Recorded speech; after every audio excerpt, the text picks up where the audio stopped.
Assalamualaikum warahmatullahi wabarakatuh. Kembali lagi di channel Berita Mistis. Untuk kisah kali ini masih ada sebuah cerita dari tulisannya Levinka. Sebuah kisah yang berjudul Tubuh Istriku Dikuasai Makhluk Halus. Dan sebelum kita lanjut ke ceritanya, tekan dulu tombol like video ini dan jangan lupa tekan juga tombol subscribe channel ini. Nyalakan juga lonceng notifikasinya agar tidak ketinggalan cerita-cerita lainnya dari channel ini. Dan seperti apa untuk kisah kali ini? Langsung saja kita masuk ke ceritanya.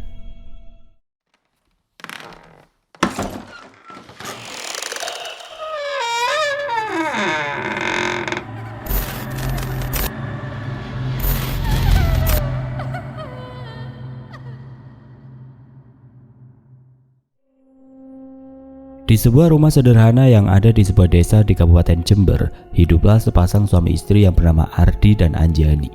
Pada pertengahan tahun 2011, Ardi seorang pria bertubuh tegap dengan rambut ikal. Pertama kali bertemu dengan Anjani saat mereka bekerja di sebuah kos-kosan di Jakarta Pusat.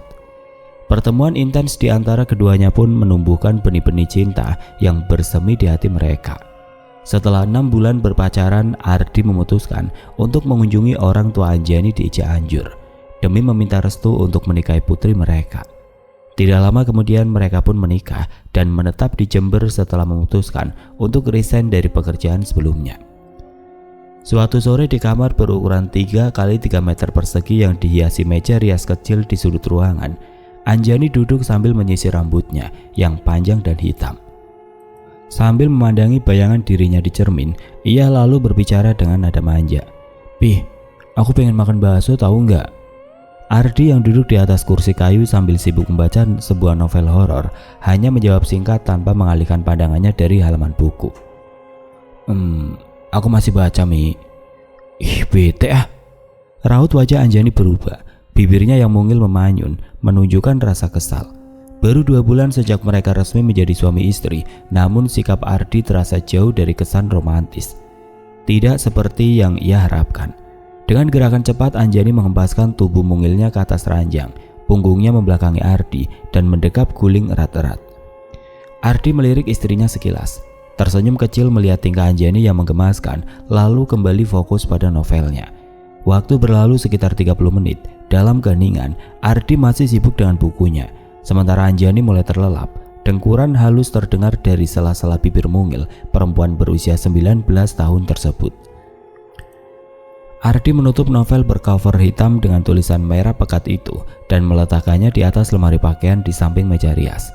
Dengan hati-hati ia membuka pintu kamar dan melangkah keluar, menutupnya kembali tanpa suara agar tidak membangunkan Anjani. Di luar kamar, Tania, adik perempuan Ardi yang membawa segelas minuman dingin, kebetulan melintas. "Ngapain mas? Kok ngedap-ngedap gitu?" "Gak apa-apa, aku cuma takut ngebangunin Kak Anjani aja. Kasian, soalnya masih baru tidur." Dek, ikut mas yuk." "Kemana mas?" Tania bertanya sambil menghabiskan es jeruk di tangannya. "Udah ayo ikut aja, banyak nanya ini anak," balas Ardi, melangkah menuju dapur diikuti adiknya. Tania mengendus ketiaknya bergantian. Wajahnya meringis. "Mas, aku mandi dulu ya." "Udah gak usah, cuma deket-deket ini ngapain mandi, ntar pulangnya aja kalau mau mandi," kata Ardi sambil mengenakan jaket jeans biru yang tergantung di dinding dekat kamar mandi. "Tapi aku kecut mas, bau tahu. Aku mandi dulu ya, sebentar aja," pinta Tania dengan bibir manyun. Ardi menatap malas adiknya yang berusia setahun lebih muda dari Anjani itu. "Enggak kok, gak bau. Udah cepetan, udah jam 5 sore ini, keburu malam kalau nunggu kamu mandi dulu. Lagian kucing aja larinya tetap kenceng kok, biarpun gak pernah mandi." "Ih, ngeselin. Yaudah yuk. Tapi awas aja, kalau sampai aku gak dibeliin makanan, aku gak bakal mau kalau Mas Ardi ngajak aku lagi," ancam Tania sambil menunjuk Ardi. "Iya bawel, nanti mas beliin bakso, ayo ah," jawab Ardi. Ia mengambil kunci motor dari atas meja dan menuju motornya yang terparkir di depan rumah. Ardi menyalakan motornya dengan sekali tekan, dan Tania pun duduk menyamping di belakangnya. Di sepanjang perjalanan, Tania hanya tertunduk, merasa tidak percaya diri dengan baju daster biru yang sudah mulai memudar dan penuh bercak titik hitam. Gimana bisa gadis seusia aku keluar rumah pakai pakaian kumal seperti ini?" Ardi memacu motornya dengan kecepatan sedang, melewati jalan aspal rusak yang penuh lubang. "Awas mas, jangan kenceng-kenceng bawa motornya, ada banyak lubang di depan." Tania berpegangan erat pada tubuh kakaknya untuk mencegah dirinya terjatuh. "Tenang aja, gak bakalan jatuh kok, gak usah khawatir." Beberapa saat kemudian mereka akhirnya tiba di warung bakso bertuliskan Bakso Abah Nur yang terletak di perbatasan desa. Ardi turun dan memesan 3 bungkus bakso lengkap dengan saus, kecap, dan sambal terpisah. Warung yang sepi karena bertepatan dengan waktu sholat maghrib membuat mereka tidak perlu lama menunggu. Setelah pesanan selesai mereka pun segera pulang. Di rumah, jam dinding menunjukkan pukul 17.40. Azan maghrib berkumandang dari masjid dekat rumah Ardi. Namun Anjani masih terlelap di kamar yang gelap. Lampu belum dihidupkan dan jendela di samping ranjang masih terbuka lebar. Hanya terhalang tirai tipis berwarna putih. Di samping rumah suasana semakin gelap. Nyamuk-nyamuk mulai merangsek masuk melalui jendela yang terbuka. Semilir angin bertiup, menyingkap rok abu-abu Anjani hingga sejengkal di atas lutut. Sesuatu yang dingin menyentuh betisnya. Perlahan sesuatu yang sangat dingin merayap menyusuri kaki kirinya dari betis hingga paha, lalu kembali turun, berulang-ulang hingga membuat Anjani sedikit demi sedikit mulai tersadar dari tidurnya. Kelopak matanya mulai berkedut. Anjani menggeliat merentangkan kedua tangannya, menghirup banyak udara dari mulutnya yang terbuka cukup lebar dengan posisi terlentang. Benda dingin yang dari tadi ia rasakan kini menghilang, berganti menjadi rasa panas yang menjalar di kakinya. "Ah!" Anjani berteriak kencang, matanya seketika membelalak karena panas yang ia rasa. Kakinya pun refleks menendang sosok makhluk yang duduk di tepi ranjang kamarnya. Bruk, prak. Terdengar suara benda jatuh ke lantai disusul suara erangan dari bawah ranjang. "Astaga, ada apa Anjani?" ucap Bu Puji panik. Ia berlari masih dengan menggunakan mukena menghampiri menantunya yang duduk meringkuk ketakutan di atas ranjang.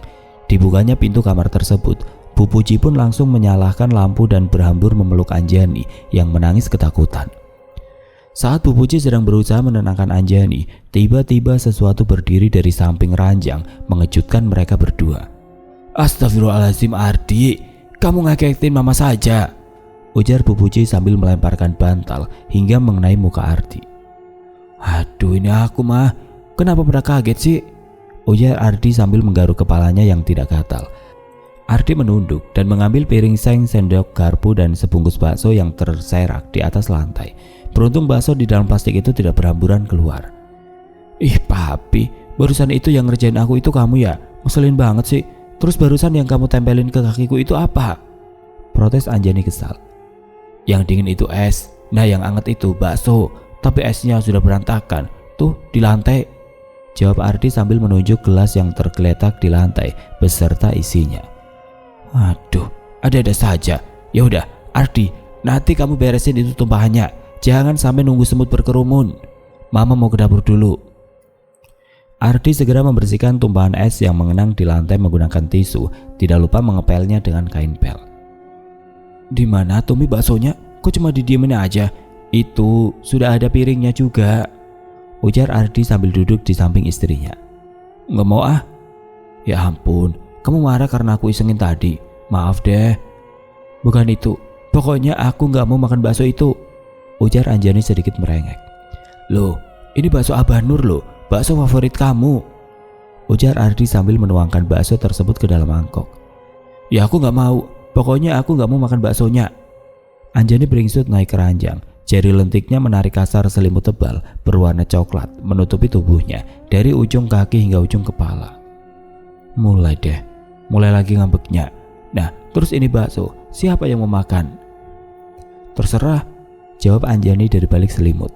Ardi menghela nafas panjang, menggeleng, lalu keluar dari kamar dan meletakkan bakso di meja makan. Ia kembali masuk ke kamar menghampiri istrinya, wanita yang seringkali membuatnya bingung dengan drama yang sering ia buat. Bahkan saat keduanya masih berpacaran dulu. "Mih, udah dong jangan ngambek.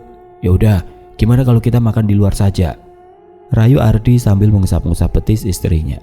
Anjani membuka selimut yang menutupi mukanya. Dengan tatapan sinis ia bertanya, "Mau makan di mana?" "Ya kamu maunya kemana?" "Nggak tahu. Ya terserah kamu lah. Kok malah nanya aku?" jawab Anjani singkat. "Ya udah, sekarang kamu ganti baju dulu. Aku tunggu di depan." ujar Ardi sambil melangkah keluar dari kamar. Anjani segera mempersiapkan diri, berdandan sebelum pergi keluar bersama suaminya. 30 menit kemudian Anjani keluar menghampiri suaminya yang duduk di teras rumah bersama adiknya. "Kak, baksonya Kak Jani aku makan barusan, katanya kakak gak mau ya?" ujar Tania. "Iya gak apa-apa dek, makan aja. Ayo Pi berangkat." Ardi segera naik dan menghidupkan mesin motor sport miliknya. Setelah berpamitan pada Tania, mereka pun pergi. Ardi melirik arah jam tangan analog di tangan kirinya. Waktu sudah menunjukkan pukul 18.05. Suasana jalan cukup sepi, hanya ada beberapa kendaraan roda 2 yang melintas. Setelah berkendara sejauh sekitar 2 km, Anjani meminta Ardi untuk menepikan motornya di depan sebuah warung bakso. "Kamu kok nyuruh aku berhenti?" tanya Ardi bingung sambil membuka helm full face miliknya. "Kan aku bilang pengen makan bakso." "Loh, yang tadi itu kan juga beli di sini baksonya, bakso Abah Nur. Kenapa tadi kamu gak mau makan? Gak jelas banget sih."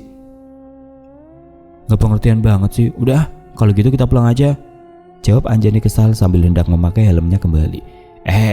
Tunggu dulu. Ya sudah, ayo kita makan di sini. Buka lagi atuh helmnya."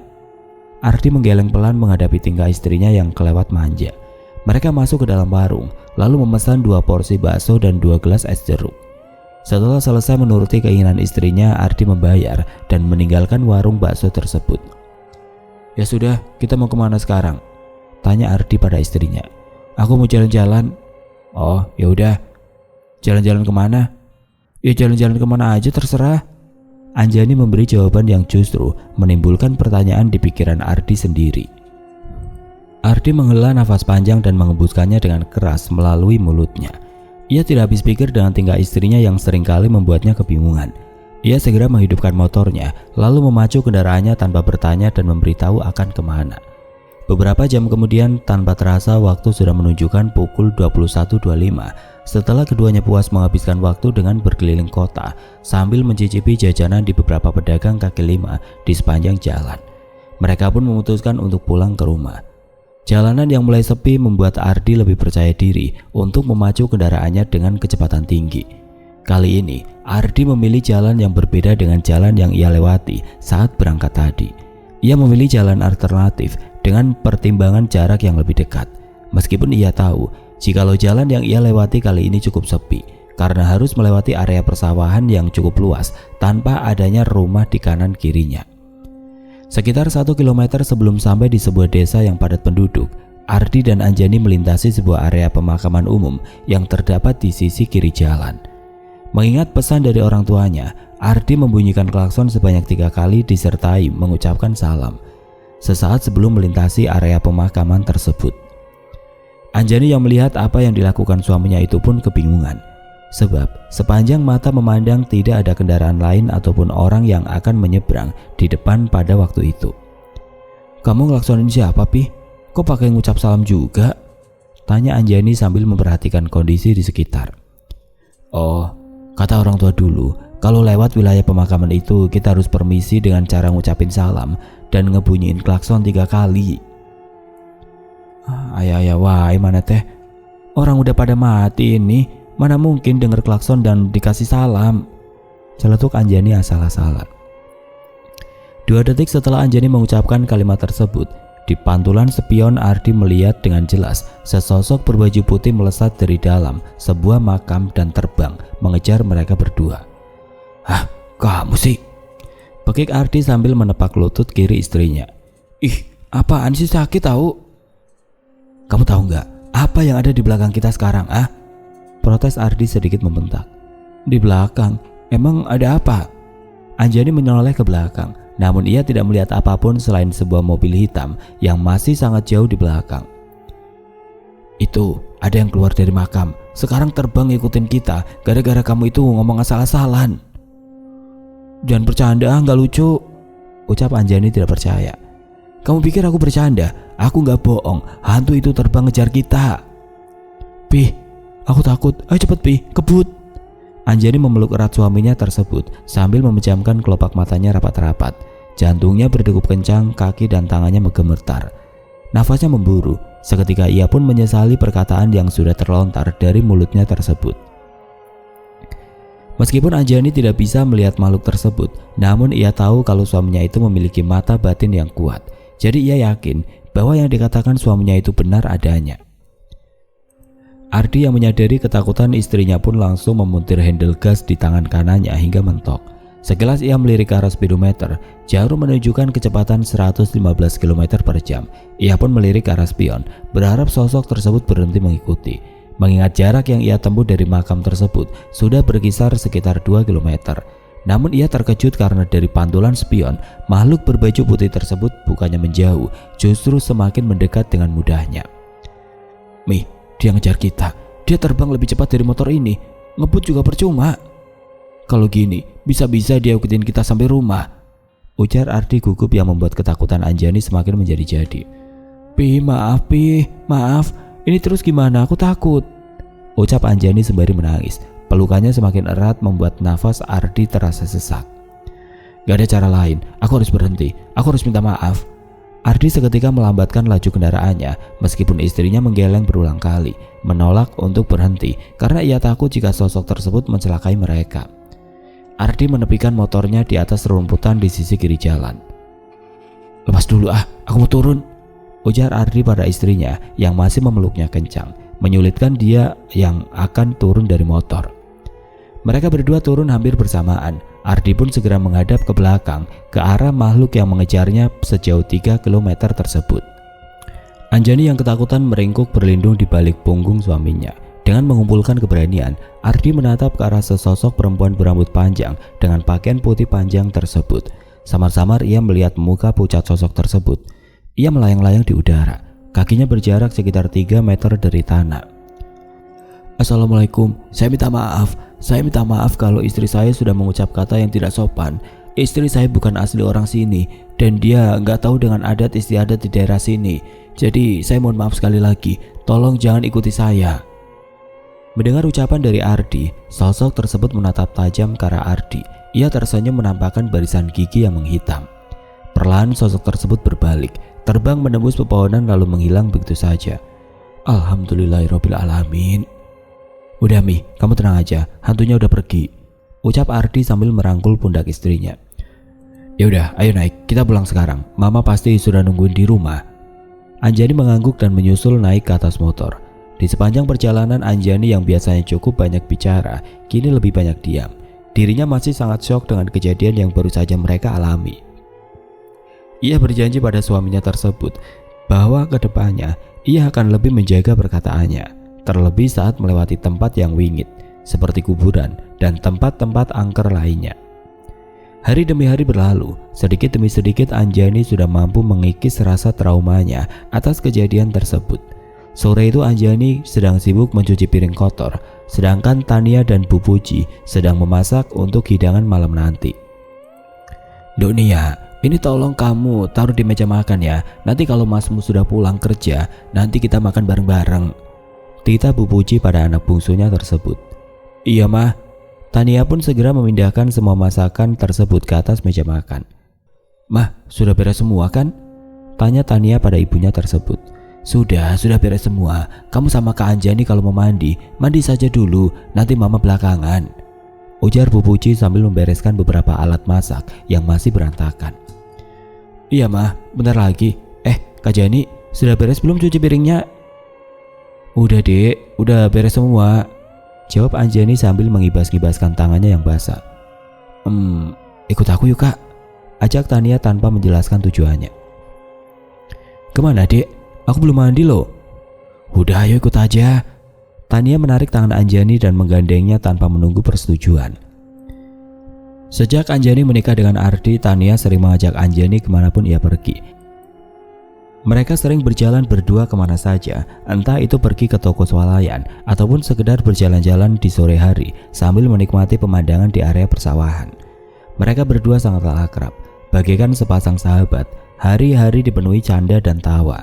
Sore itu Tania mengajak Anjani bermain ke halaman masjid yang terletak hanya beberapa meter dari rumahnya.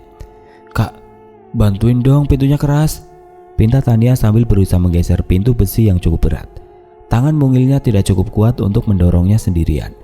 Anjani pun membantu mendorong di sampingnya dengan sekuat tenaga. Akhirnya pintu besi itu pun dapat terbuka. Mau ngapain Dek kita kesini? Tanya Anjani sambil memperhatikan burung-burung kecil yang berterbangan di sekitar kubah masjid. Ambil rambutan Kak, ayo. Ajak Tania bersemangat sambil berlari kecil ke arah pohon rambutan yang tumbuh di halaman depan masjid tersebut. Dek, ini kan punya masjid, apa nggak dosa? Ntar kalau ada yang marahin kita gimana? Tanya Anjani khawatir. Udah nggak apa-apa, lagian ini dulu yang punya tanah itu Mbak Buyut aku Kak. Nah, terus tanahnya diwakafkan untuk pembangunan masjid. Jawab Tania sambil melompat-lompat berusaha meraih rambutan yang letaknya tidak terlalu tinggi.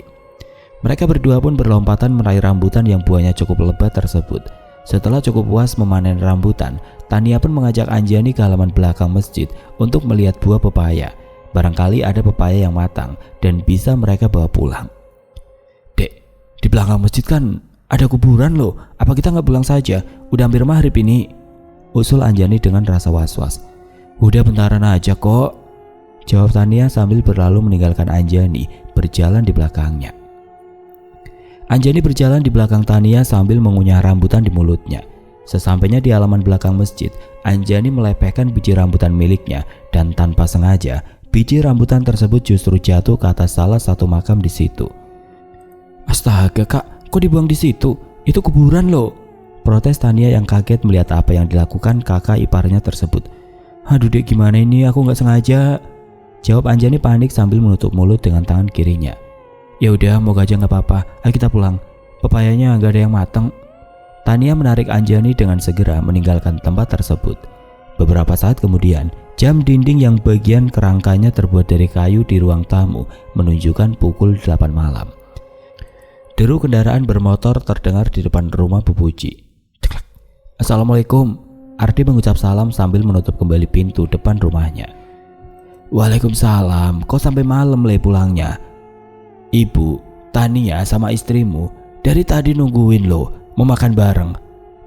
Berhubung kamu lama, ya udah kami bertiga makan duluan. Ucap ibunya sambil menuangkan air putih ke dalam gelas dan memberikannya pada Ardi yang terlihat kelelahan tersebut. Iya mah, tadi lembur. Ya udah, aku mau makan dulu. Oh iya mah, Anjani kemana? Apa dia sudah tidur? Tanya Ardi sambil mengambil piring dalam rak yang terletak di samping wastafel. Tadi sehabis makan, dia langsung masuk ke kamar. Kayaknya dia lagi gak enak badan, mukanya agak pucat. Tadi sudah mama bikinin teh hangat buat dia. Sekarang kamu makan dulu, habis itu mandi. Terus kamu temenin itu istri kamu, kasihan dia. Ujar Bu Puji menjelaskan. Ardi pun segera menyantap menu makan malamnya yang sudah tertata rapi di atas meja makan. Setelah Ardi menyelesaikan makanannya, ia pun bergegas masuk ke kamar dengan maksud mengambil handuk sekaligus melihat kondisi istrinya yang sedang tidak enak badan. Assalamualaikum Mi. Ardi membuka pintu kamarnya sembari mengucap salam. Namun tidak ada jawaban yang terucap dari bibir manis istrinya tersebut. Di dalam kamar Anjani terlihat sedang duduk meringkuk di atas ranjang dengan bersandar ke dinding. Matanya terlihat sayu, bibirnya gemeteran dan sedikit pucat. Melihat kondisi istrinya tersebut, Ardi pun segera menghampiri dan duduk di sampingnya. Ia menyentuh kening istrinya tersebut dengan bagian punggung tangan kanannya. Anget, kamu sakit Mi? Tadi pagi padahal kamu gak kenapa-napa, kok bisa? Tanya Ardi dengan perasaan cemas. Namun istrinya tersebut hanya menggeleng tanpa menjawab sepatah kata pun. Tatapan matanya yang sayu menatap ke arah cermin meja rias. Beberapa detik kemudian tiba-tiba Anjani seperti terkejut. Tubuhnya menegang sesaat, lalu kembali melemah setelahnya. Mi, kamu kenapa? Tanya Ardi bingung. Namun bukannya menjawab, Anjani justru berhambur memeluk suaminya erat sambil menangis tiba-tiba. Kamu sudah pulang, Pi. Aku nunggu kamu sejak tadi. Sejak kapan kamu di sini? Kenapa kamu tiba-tiba ada di samping aku? Tanya Anjani dengan suara bergetar diselingi suara tangis yang tertahan. Ardi tidak langsung menjawab pertanyaan istrinya. Ia bingung dengan perilaku istrinya tersebut. Udah, gak usah kamu pikirin. Sekarang mendingan kamu istirahat dulu. Besok pagi sebelum berangkat kerja, aku antar kamu berobat ke dokter. Ya udah, aku mau mandi dulu. Kamu tunggu di sini. Ucap Ardi berusaha menenangkan istrinya.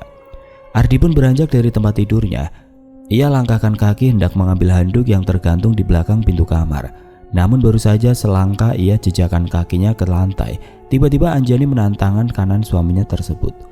Ardi menoleh ke arah istrinya yang sedang memegangi tangannya. Anjani menatap penuh harap. Sambil menggeleng pelan, Anjani berkata, "Jangan tinggalin aku takut Pi." "Aku cuma sebentar kok Mi." Mendengar jawaban suaminya tersebut, Anjani semakin erat memegang lengan suaminya dengan kedua tangannya. "Aku takut, tolong kali ini dengerin aku, jangan tinggalin aku, seperti ada yang ngawasin aku dari tadi Pi." Ardi yang kasihan dengan istrinya itu pun terpaksa mengurungkan niatnya untuk mandi demi bisa menemani istrinya yang sedang ketakutan. "Ya udah, aku nggak jadi mandi. Sekarang aku mau tanya, sebenarnya kamu kenapa? Apa yang terjadi? Dan siapa yang mengawasi kamu dari tadi?" Anjani melirik ke kiri dan ke kanan. Ia seolah ragu akan berbicara atau tidak. "Tadi aku sama Dek Nia pergi ke masjid. Terus aku sama Ade ngambil rambutan di sana. Terus aku..." "Loh, gak boleh. Takut dosa ntar," ujar Ardi memotong perkataan istrinya. "Tunggu dulu, kenapa? Aku belum selesai ngomong. Jangan dipotong," tegur istrinya dengan nada kesal. Iya maaf. Ya udah, kamu ceritakan sekarang." "Jadi gini, sehabis aku sama Ade ambil rambutan, Ade ngajak aku ke belakang masjid buat cari pepaya. Waktu itu sudah mau maghrib. Nah, aku itu sambil makan rambutan gitu.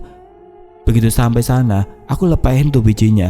Aku buang dari mulut aku langsung, dan biji rambutan itu jatuh ke sebuah makam yang ada di paling pinggir," terang Anjani sedikit terbata-bata. "Astaga, terus apa lagi?" "Tadinya mau aku ambil itu bijinya, tapi Ade buru-buru ngajak balik karena udah menjelang maghrib. Jadinya bijinya gak sempat ku ambil. Setelah itu tiba-tiba begitu aku selesai makan malam, aku ngerasa meriang. Jadi aku langsung masuk kamar. Aku takut, aku ngerasa seperti ada yang ngawasin aku dari tadi." "Apa kamu ngelihat sosok penampakan?" Anjani menggeleng pelan. "Aku gak lihat, tapi aku ngerasa kalau ada yang ngawasin aku." Sejenak suasana menjadi hening. Mereka berdua duduk saling berhadapan dengan posisi yang sama-sama bersila. Namun mereka berdua seolah sibuk dengan pikiran masing-masing. Ardi memejamkan mata untuk beberapa menit. Ia berusaha memfokuskan mata batinnya untuk berusaha mencari tahu makhluk apa yang telah menghantui istrinya tersebut. Udara di dalam kamar terasa berbeda, tidak seperti biasanya. Bulu kuduk Ardi meremang. Ia membuka matanya. Ia berusaha fokus memindai setiap sudut di kamarnya.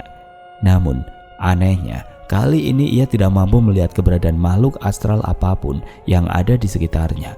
Ia hanya sebatas mampu merasakan kehadiran aura negatif dari suatu sosok yang tidak ia ketahui jenisnya. "Iya benar Mi, aku juga ngerasain. Di kamar ini aku ngerasain ada satu energi negatif yang mondar-mandir di samping rumah. Dan terkadang masuk ke dalam kamar ini. Tapi aku gak bisa lihat wujud makhluk ini," terang Ardi sambil mengelap buliran keringat yang membasahi keningnya. "Terus gimana Pi? Aku... Di tengah perkataannya tiba-tiba Anjani berteriak kaget. Dengan segera ia bangkit dan pindah duduk di samping suaminya yang terlihat semakin kebingungan tersebut. "Kamu colek pantat aku ya barusan?" tanya Anjani. Ardi mengangkat kedua tangannya di depan wajah Anjani. "Aku duduk di depan kamu. Kita saling berhadapan. Mana mungkin aku colek pantat kamu tanpa kamu tahu? Ini tangan aku, gak ngapa-ngapain dari tadi." Anjani semakin bergidik ngeri. Bola matanya menatap liar menyapu seluruh sudut kamarnya. Sedangkan Ardi berusaha membaca doa dengan tujuan supaya makhluk tersebut segera pergi dan tidak lagi mengganggu dirinya dan juga istrinya. Waktu pun berlalu, malam semakin larut, suasana di luar begitu sepi. Tidak ada lagi suara kendaraan yang terdengar berlalu lalang. Seisi rumah mungkin telah terlelap, kecuali Ardi dan Anjani. Keduanya tidak juga terpejam karena perasaan was-was yang menghantui. Sepasang pasangan suami istri tersebut tidur di atas ranjang dengan posisi terlentang, hening, tanpa adanya percakapan di antara keduanya. Mereka sedang berperang dengan pikirannya masing-masing. Ardi mendengar jam dinding ruang tamu berbunyi. "Mi, udah jam 12 malam, kamu gak tidur?" tanya Ardi pada Anjani yang berbaring di sampingnya. Anjani tidak merespon. Ia menatap lurus ke arah langit-langit kamarnya. Entah dengar atau tidak, Anjani seolah larut dalam lamunannya. Ardi menoleh ke arah istrinya. Terlihat olehnya raut wajah yang berbeda. Kedua matanya menatap tajam ke arah langit-langit. Urat di leher dan wajahnya menegang, disertai buliran keringat yang membasahi kening. "Udah Mi, kamu gak usah tegang gitu. Jangan mikir yang macam-macam. Mending kamu tidur, biar besok kamu fresh." Anjani tetap tidak bergeming. Hanya bibirnya yang bergerak kecil, namun nyaris tidak terlihat. Ardi menghela nafas panjang. "Ya udah, Kalau emang masih belum ngantuk, aku tidur dulu, soalnya besok harus kerja. Kamu jangan takut, tenang aja, ada aku di sini. Ujar Ardi sambil memalingkan muka ke kiri. Hal tidak terduga terjadi. Tanpa aba-aba, tanpa tanda dan tanpa suara sebelumnya, sosok perempuan mengerikan merangkak dengan cepat, menembus pintu hanya dalam sedetik. Makhluk itu sudah berada tepat di depan wajah Ardi. Mereka berdua saling menatap. Mata Ardi terbelalak lebar, jantungnya berdegup kencang. Dengan sangat jelas ia melihat rupa sosok hantu perempuan tersebut.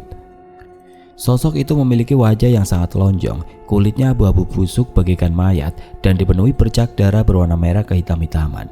Ia menggerakkan kepalanya ke kanan dan ke kiri berulang kali, mulutnya terbuka, membentuk huruf O. Ardi berusaha memalingkan wajahnya, namun apa daya, ia merasakan seolah-olah otot lehernya bagaikan terkunci. Untuk berteriak pun sangat sulit baginya, hanya erangan pelan yang keluar dari sela-sela bibirnya. Ardi berharap Anjani mendengar erangannya tersebut dan membantunya melarikan diri dari sosok mengerikan di depan wajahnya itu. Namun ternyata usahanya tidak berhasil. Entah dengar atau tidak, yang jelas saat itu Anjani tidak bergeming. Ia tetap berbaring menghadap ke atas dengan tatapan kosong. Astagfirullah, astagfirullah. Ardi mengucap istighfar dalam hati, kemudian ia pun mencoba menejamkan mata. Dibacakannya ayat kursi dan beberapa surat pendek yang ia ingat. Setelah selesai ia membacakan ayat-ayat suci Al-Quran. Dengan perlahan ia pun memberanikan diri untuk membuka matanya perlahan. Sosok tersebut kini telah menghilang. Sembari berusaha mengatur nafas yang sedari tadi seolah tidak beraturan, Ardi menoleh ke arah istrinya yang masih terpaku. Plak! Ardi menepuk tangan kiri istrinya hingga membuat istrinya tersebut terkejut, terlepas dari lamunannya. Kamu itu ya? Ucap Ardi tersegal-segal. Aku barusan bersuara, masa kamu gak denger sih? Barusan ada hantu pas depan muka aku. Aku denger, tapi aku gak bisa nengok. Aku kayak terpaku gitu, kayak gak bisa ngerakin tubuh aku tadi. Jelas Anjani sambil berusaha bangun dan duduk di atas kasur. Ardi yang masih berbaring berusaha keras untuk sekedar duduk dan menyandarkan punggungnya ke dinding. Tenaganya seolah tersedot hingga hampir habis. Ini gara-gara kamu ngeludah sembarangan. Kamu yang berulah, aku yang didatengin. Ia tidak menyangka apa yang dilakukan istrinya justru hampir membuatnya mati jantungan. Iya Pi, maaf. Keesokan paginya Ardi menceritakan kejadian yang telah ia alami semalam pada ibu dan adiknya. Ia juga memarahi adik dan istrinya, serta melarang mereka mengulangi kesalahan tersebut. Untuk mencegah teror tersebut terulang lagi, Bu Puji memerintahkan Ardi untuk mengambil biji rambutan di makam tersebut dan membuangnya. Mendengar titah dari ibunya tersebut, Ardi pun bergegas pergi ke halaman belakang masjid dan mengambil sebuah biji rambutan yang tergeletak di tengah makam bertuliskan Jumina. Ardi duduk di samping makam tersebut. Bah, aku minta maaf kalau istriku sudah lancang. Jadi tolong jangan hantui kami lagi, karena yang terjadi kemarin itu nggak ada unsur kesengajaan. Kamu jangan ngawur. Mbak Jumina itu orang yang baik dan soleha. Jadi mana mungkin dia jadi hantu? Lagian dia juga masih termasuk mbahmu. Protes Bu Puji yang ternyata ikut pergi ke makam tersebut. Tapi tadi malam hantu yang muncul di depan aku mukanya mirip Mbak Jumina, Mak.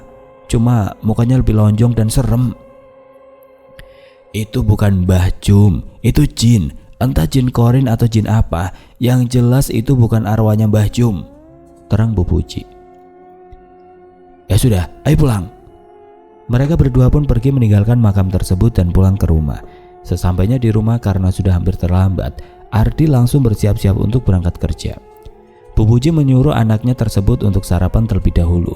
Namun Ardi menolak karena ia khawatir bila tidak cepat berangkat ia akan terlambat datang dan akan dimarahi oleh mandor bangunannya. Ardi yang terburu-buru langsung berpamitan pada istri dan ibunya yang sedang berada di dapur. Sudah jam 6:45. Aku berangkat dulu mah, Mi. Ucapnya pada ibu dan istrinya. Ya udah, hati-hati. Ardi langsung berangkat kerja menggunakan motor bebek kesayangannya. Malam harinya sesaat setelah azan berkumandang, Anjani berdiri di samping kaca. Ia membukakan pintu ketika suami yang ia tunggu itu akhirnya pulang. Anjani menyambut kedatangan suaminya dengan riang. Ia cium tangan kanan suaminya yang masih terlihat sedikit kotor, banyak bekas semen. Ardi pun bergegas masuk ke kamar mandi untuk menyegarkan tubuhnya setelah seharian bergumul dengan semen, pasir, bata, dan lainnya. Setelah selesai mandi, ia keluar dengan menggunakan handuk sebatas lutut dan langsung menuju kamarnya untuk berganti pakaian. Di dalam kamar, Anjani sedang duduk sambil menatap ke arah jendela kamar. "Mi, baju aku yang kaos warna biru mana ya?" tanya Ardi sambil mengenakan sarung yang baru ia ambil dari lemari. Anjani diam, seolah tidak mendengar, tatapannya kosong. Ardi langsung tanggap, ia menyadari kalau ada hal yang tidak beres yang terjadi pada istrinya lagi. Segera ia ambil baju seadanya yang ada di lemari, ia kenakan lalu menghampiri istrinya yang masih dia membisu itu. Ardi memanggil namanya berulang kali, menggoyangkan badannya, bahkan menepuk-nepuk pipi istrinya tersebut. Namun ia tetap diam selama beberapa menit. Hingga akhirnya, tiba-tiba Anjani menggeleng keras. Ia mengedipkan matanya berkali-kali, seolah kesadarannya datang dan pergi. "Pi, tolong aku Pi, dia mau masuk," pinta Anjani sambil memegang erat kedua tangan suaminya. "Siapa Mi? Siapa yang masuk?" Anjani mengeram, kukunya mencengkram dan mencakar punggung tangan Ardi. Ekspresi wajahnya tiba-tiba berubah, ia tersenyum menyeringai, menatap tajam ke arah Ardi. "Mi, oh enggak, kamu bukan istriku, kamu siapa? Kenapa kamu masuk ke dalam tubuh istri aku?" tanya Ardi sambil menghempaskan tangan Anjani yang mencengkram erat. Anjani tertawa kecil, tangannya mencengkram spray dan menarik-nariknya sambil tersenyum. "Keluar kamu, keluar!" perintah Ardi sambil menunjuk muka Anjani. Anjani menggeleng keras, matanya berkedip cepat, lalu wajahnya menampakkan ketakutan. "Pi, tolong Pi, dia maksa masuk, aku gak bisa nahan." Anjani dan makhluk tersebut seolah saling berebut untuk menguasai tubuh dan kesadaran Anjani. Ekspresi wajahnya terus berubah, terkadang tertawa namun sesaat kemudian menangis dan meminta tolong. Ardi yang panik berteriak memanggil ibu dan adiknya. Ia meminta ibu dan adiknya untuk menjaga Anjani selagi ia pergi. Ardi berniat untuk meminta pertolongan Ustadz Heru untuk meruqyah istrinya. Dengan terburu-buru Ardi pun pergi mengendarai motornya menuju rumah Ustadz tersebut yang berjarak sekitar 3 km dari rumah Ardi. Beruntung saat itu Ustadz Heru beserta seorang muridnya bersedia datang untuk membantu meruqyah istrinya yang sedang kesurupan. Sesampainya di rumah Ardi, Ustadz Heru beserta muridnya masuk ke kamar ditemani oleh Ardi. Anjani yang di atas ranjang dengan posisi merangkak menatap tajam ke arah Ustadz Heru sambil menggeram. Kali ini kesadaran Anjani benar-benar diambil alih oleh makhluk tersebut. Bahkan saat Ardi berusaha merapikan rok istrinya yang sedikit tersingkap, ia justru didorong dan dicakar hingga melukai lengan kirinya. "Itu Mas, tutup pakai selimut saja," ucap Ustadz Heru sambil menunjuk arah selimut di ujung ranjang. Ardi pun mengangguk. Ia ambil selimut itu dan ia tutupi sebagian tubuh istrinya dengan itu. Ustadz Heru mengeluarkan sebuah botol plastik berisi air bercampur daun. Ia buka tutupnya, lalu ia bacakan ayat-ayat suci untuk meruqyah perempuan tersebut. "Ini Mas, ini air campuran daun bidara. Mas usapkan di kepala, tangan dan kaki," ujar Ustadz Heru seraya menyodorkan botol tersebut. "Ustadz aja yang ngusapin, saya nggak tahu." "Maaf Mas, sampean saja, bukan mahram soalnya," tolak Ustadz Heru halus. Ardi mengangguk dan segera melakukan perintah Ustadz tersebut. Sakit, ampun, keluarkan aku," teriak Anjani.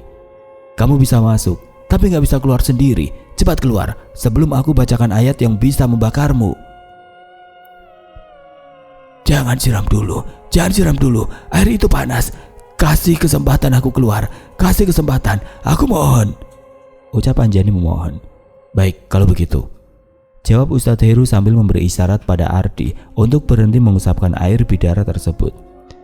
Tangan Anjani meremas spray sambil menggeram. Teriakan keras pun keluar dari mulut Anjani sesaat sebelum tubuhnya ambruk tidak sadarkan diri di atas kasur. "Alhamdulillah, insya Allah makhluk tersebut sudah pergi. Sekarang biarkan istri sampean istirahat. Nanti kalau sudah sadar, kasih dia minum pakai air itu," pesan Ustadz Heru sambil keluar dari kamar dan duduk di kursi ruang tamu. "Makasih Pak Ustadz, sampean sudah bersedia datang ke sini membantu istri saya," ucap Ardi sambil menjabat tangan Ustadz Heru. Beberapa hari berlalu, di halaman belakang masjid terlihat Ardi, Anjani, Tania dan Pupuji sedang berdoa di samping makam tersebut. Ardi duduk di depan memimpin jalannya doa. "Ya sudah, ayo kita pulang," ajak Ardi sambil berdiri dari duduknya. "Ingat Anjani, Tania, jangan suka berlaku asal-asalan lagi. Sekalipun kita dengan mereka berbeda alam, kita harus saling menghormati. Pesan Bu Puji sambil menjewer kuping anak perempuan dan menantunya tersebut. Mereka bertiga tersenyum lega setelah berhasil melewati kejadian tidak terlupakan tersebut dan berharap kejadian itu tidak akan pernah terulang kembali. Oke teman-teman, sekian untuk kisah kali ini. Bagaimana menurut kalian tentang kisah ini? Tulis komentar kalian di kolom komentar. Dan semoga apa yang sudah saya bagikan dalam kisah ini dapat dijadikan pembelajaran untuk kita semua. Dan buat teman-teman yang baru bergabung, jangan lupa untuk like, komen, share, serta subscribe channel ini. Dan nantikan kisah-kisah horor berikutnya tetap di channel Berita Mistis. Wassalamualaikum warahmatullahi wabarakatuh.